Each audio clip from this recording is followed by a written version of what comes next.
வாழ்க்கையில் சில விஷயங்கள் தற்செயலாக நடக்கிறது கிடையாதுங்க. இப்போ இந்த நிமிஷம் உங்கள் முன்னாடி இந்த வீடியோ வந்திருக்குன்னா அதுக்கு பின்னாடி ஒரு பெரிய சூட்சம் இருக்குது. உண்மையை சொல்லணும்னா அந்த முருகனோட பேரொருள் யாருக்கு கிடைக்கணும்னு இருக்கோ அவங்க கண்ணில் மட்டும்தாங்க இந்த வீடியோ தென்படும். நீங்கள் இப்போது இதை பார்த்துட்டு இருக்கீங்கன்னா உங்கள் மனசில் இருக்கிற ஏதோ ஒரு பெரிய குழப்பத்துக்கு அந்த வேலவன் ஒரு பெரிய தெளிவை தரப்போகிறான்னு அர்த்தம். உங்கள் கையை பிடிச்சிக்கிட்டு ஒரு பாதையை காட்ட போகிறான்னு அர்த்தம். அந்த தெளிவும் ஆசீர்வாதமும் உங்களுக்கு முழுசாக கிடைக்கணும்னா இந்த வீடியோ கடைசி வரைக்கும் பாருங்கள். அந்த முருகன் மேலே நம்பிக்கை வச்சு இப்போது கமெண்ட் பாக்ஸில் வேலும் மயிலும் துணைன்னு கமெண்ட் பண்ணுங்கள். கமெண்ட் பண்ணிவிட்டு வீடியோவை தொடர்ந்து பாருங்கள். உங்கள் வாழ்க்கையில் ஒரு நல்ல மாற்றம் இன்றைக்கே ஆரம்பமாகும்.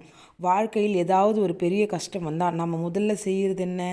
நேராக முருகன்கிட்ட ஓடுவோம். முருகா எனக்கு அதை கொடு இதை கொடுன்னு நம்ம எல்லாரும் பெரிய பட்டியலை போட்டு வேண்ட ஆரம்பிச்சிருவோம். ஆனால் ஒரு நிமிஷம் யோசித்து பாருங்கள், வேண்டுதல் மட்டும் நம் வாழ்க்கையை மாற்றிடுமா? நம்ம கேட்குறதுனால மட்டும் கடவுள் எல்லாத்தையும் தந்துடுவாரா? அங்கே தான் நாம் ஒரு உண்மையை மறந்துடுறோம். வேண்டுதல் ஒரு தொடக்கம்தான், ஆனால் அதுவே முடிவு கிடையாது. முருகன் உங்ககிட்ட எதிர்பார்க்கிறது வெறும் வேண்டுதலை மட்டும் இல்லை, உங்களோட மாற்றத்தை. இன்றைக்கி நிறைய பேர் என்ன பண்ணுறோன்னு பார்த்தீங்கன்னா, இருக்கிற பெரிய கஷ்டம் உறவுகளில் வர விரிசல் தான். நான் பாசமாக தான் இருக்கேன், ஆனால் மற்றவங்க என்னை மதிக்கலையே, என் அன்பு புரியலையேன்னு வருத்தப்படுறாங்க. இங்கே ஒன்று புரிஞ்சுக்கோங்க, எந்த உறவாக இருந்தாலும் அது அங்கே சுத்தமான மனசு இருக்கணும். மற்றவங்க மனசை புண்படுத்தாமல், அவங்க மேலே தேவையற்ற கோபத்தை காட்டாமல் அன்பால் அரவணைக்கணும். கோபம் இருக்கிற இடத்துல அந்த ஞானவேல் இருக்காது, தங்காது. ஒருவேளை நீங்கள் உண்மையாக இருந்து ஒரு உறவு உங்களை விட்டு போகுதுன்னா வருத்தப்படாதீங்க. அது உங்களை ஒரு சிறந்த இடத்தில் கொண்டு போய் சேர்க்க அந்த முருகன் போடும் திட்டமாக கூட இருக்கலாம். யாருக்காகவும் உங்களுடைய குணத்தை மாற்றிக்காதீங்க. முக்கியமாக உங்கள் எண்ணங்கள் எப்பவும் நேர்மறையாக இருக்கணும். ஒரு செயலை இறங்குறதுக்கு முன்னாடியே இது நடக்குமா நடக்காதா சந்தேகத்தோடு செஞ்சிங்கன்னா அங்கேயே பாதி தோல்வி வந்துடும். நல்லதே நடக்கும், அந்த முருகன் நல்லதையே செய்வாருன்னு உறுதியாக எண்ணம் உங்களுக்குள்ளே இருக்கணும். ஏன்னா உங்கள் எண்ணம் தான் உங்கள் வாழ்க்கையை தீர்மானிக்கும்.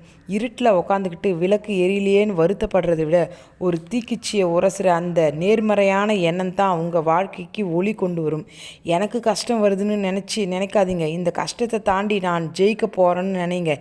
எதிர்மறையான எண்ணங்களை வேரோடு கிள்ளி எறிங்க.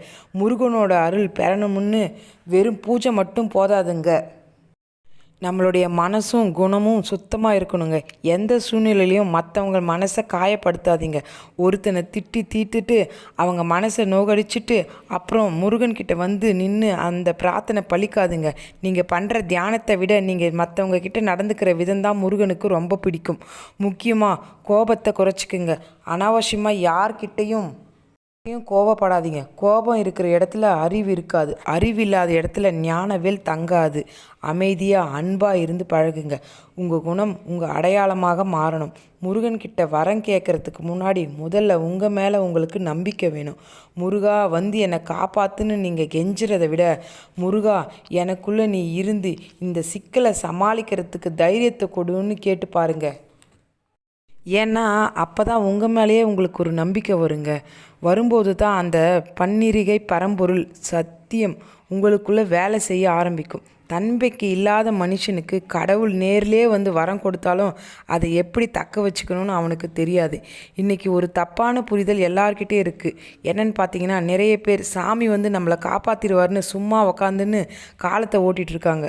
நம்ம ஒரு அடி முன்னாடி எடுத்து வச்சா தானே அந்த முருகன் நம்மளுக்கு துணையாக 10 அடி முன்னாடி வந்து நம்ம கூட வேலை செய்வார். உழைப்பு வந்து உங்களுடையதாக இருக்கணும். அதுக்கு துணையாக இருக்கிற அந்த தைரியம் மட்டும்தான் முருகனுடையதாக இருக்கணும். அது மட்டும் இல்லாமல் உங்களால் முடிஞ்ச அளவுக்கு மற்றவங்களுக்கு உதவி செய்யுங்க. நீங்கள் கோடியாக காணிக்கையை போடுறதை விட பசியில் இருக்கிற ஒருத்தருக்கு நீங்கள் கொடுக்குற ஒரு வேளை உணவு முருகனுக்கு ரொம்ப பிடிக்கும். மற்றவங்க கண்ணீரை துடைக்கிற நீங்கள் நீட்டுற அந்த கை தான் முருகனோட கைக்கு சமம். சரி, நான் தன்னம்பிக்கையோடு தான் இருக்கிறேன், விடாமுயற்சியோடும் செய்கிறேன், ஆனாலும் இன்னும் பலன் கிடைக்கலன்னு வருத்தப்படலாம். உங்களுக்கான பதில் இதுதான். செடி வச்ச உடனே காய்க்கும்னு எதிர்பார்க்கறது தப்புங்க. அதுக்குன்னு ஒரு காலம் இருக்குது. ஒரு விதையை போட்ட உடனே அடுத்த நாள் காலையிலே பழம் கிடைக்கணும்னு எதிர்பார்க்கிறது இயற்கைக்கு எதிரானதானே. அதே மாதிரி தானுங்க, உங்கள் உழைப்புக்கு ஒரு நேரம் வரும்போது கண்டிப்பாக பலன் கிடைக்கும். முருகன் சில நேரங்களில் தாமதப்படுத்துகிறானா இன்னும் உங்களை பெரிய வெற்றிக்கு தகுதியாக்குறாருன்னு நினச்சிக்கோங்க. அந்த செயல்முறையை நம்பி பொறுமையாக இருங்க. அதனால் இனிமே வேண்டதோடு நிறுத்தாமல் நற்பண்புகளோடு நேர்மறை எண்ணங்களோடு செயலில் இருங்குங்க. சுத்தமான மனசோட யாருக்கும் தீங்கு நினைக்காம கோபத்தை விட்டு உங்கள் வேலையை செய்யுங்க. தன்னம்பிக்கையோடு இருங்க. துணிச்சலாக முடிவெடுங்க. தயங்காதீங்க. நீங்கள் எடுக்கிற ஒவ்வொரு முயற்சியிலும் அந்த வெற்றிவேல் முருகன் உங்கள் முன்னாலேயும் பின்னாலேயும் நின்று வழி நடத்துவான். கஷ்டத்தை நினச்சி கலங்காமல் கடமையை சரியாக செய்யுங்க. வெற்றி நிச்சயம். இந்த வீடியோ உங்கள் மனசுக்கு ஒரு புது தெளிவை தந்திருக்கோன்னு நான் நம்புகிறேன். வீடியோ உங்களுக்கு பிடிச்சிருந்தா ஒரு லைக் போட்டு உங்கள் ஆதரவை தெரிவிங்கள். இந்த வீடியோவை உங்கள் நண்பர்களுக்கும் உறவினர்களுக்கும் தவறாமல் ஷேர் பண்ணுங்கள்.